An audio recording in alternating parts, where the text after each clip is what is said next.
Uma das frases mais repetidas dentro das igrejas modernas talvez seja também uma das menos refletidas. Deus ama o pecador, mas odeia o pecado. A frase soa bonita, confortável, quase terapêutica.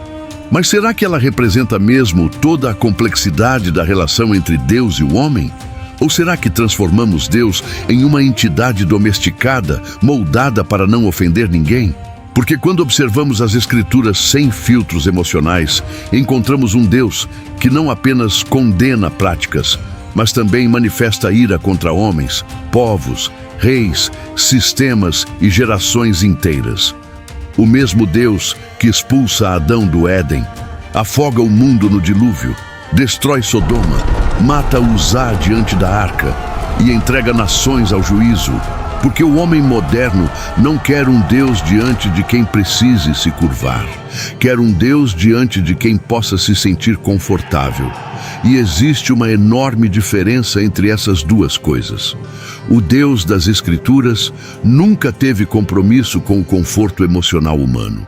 Seu compromisso sempre foi com a verdade, com a santidade e com a justiça, ainda que isso ferisse o orgulho, os desejos e as ilusões do homem.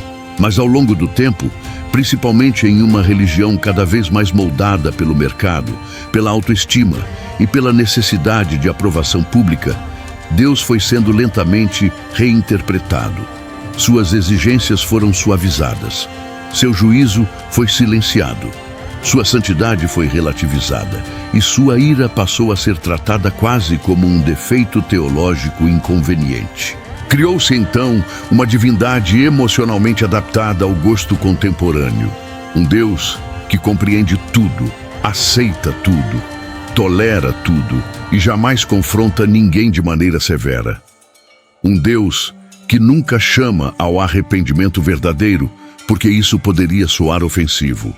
Um Deus que jamais disciplina, porque disciplina gera desconforto. Um Deus que nunca exige ruptura com o pecado, porque o homem moderno quer salvação sem renúncia. Mas esse Deus confortável possui muito pouco em comum com o Deus revelado nas Escrituras. O Deus bíblico não negociava sua santidade para preservar a autoestima humana. Ele não alterava sua natureza para caber nas sensibilidades culturais de cada geração. Ele não precisava ser aceito socialmente, não precisava parecer emocionalmente equilibrado aos olhos humanos e jamais demonstrou preocupação em ser palatável. Na verdade, uma das características mais perturbadoras do Deus bíblico é justamente esta. Ele frequentemente confronta o homem de maneira brutal. Ele destrói impérios, humilha reis, endurece corações, derruba arrogantes, expõe pecados publicamente, julga povos inteiros. E em inúmeros momentos das Escrituras, o homem não termina a experiência com Deus motivado, termina aterrorizado.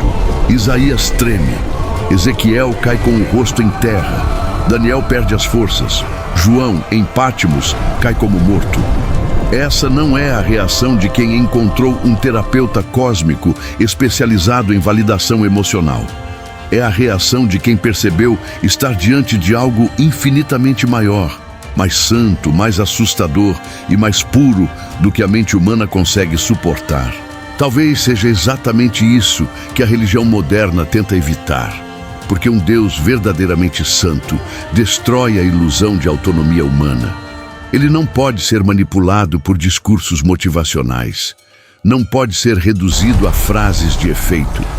Não pode ser transformado em mascote ideológico de igrejas, políticos ou movimentos religiosos.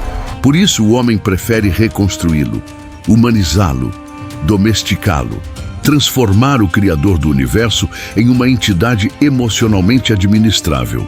Um Deus que odeia o julgamento, mas ama a tolerância, que aprova a permanência do homem exatamente como ele está, que jamais separa, jamais condena, jamais rejeita. Mas então surge uma pergunta inevitável: se Deus nunca rejeita ninguém, por que existe inferno?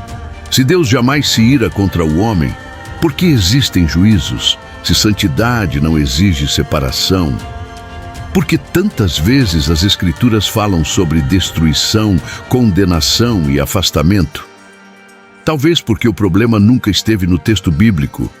Talvez esteja na tentativa desesperada do homem moderno de remover de Deus tudo aquilo que ameaça sua soberania pessoal. O homem aceita um Deus amoroso. O que ele não aceita é um Deus absoluto. Porque um Deus absoluto exige rendição. E a humanidade moderna admira Jesus como símbolo, mas rejeita Cristo como Senhor.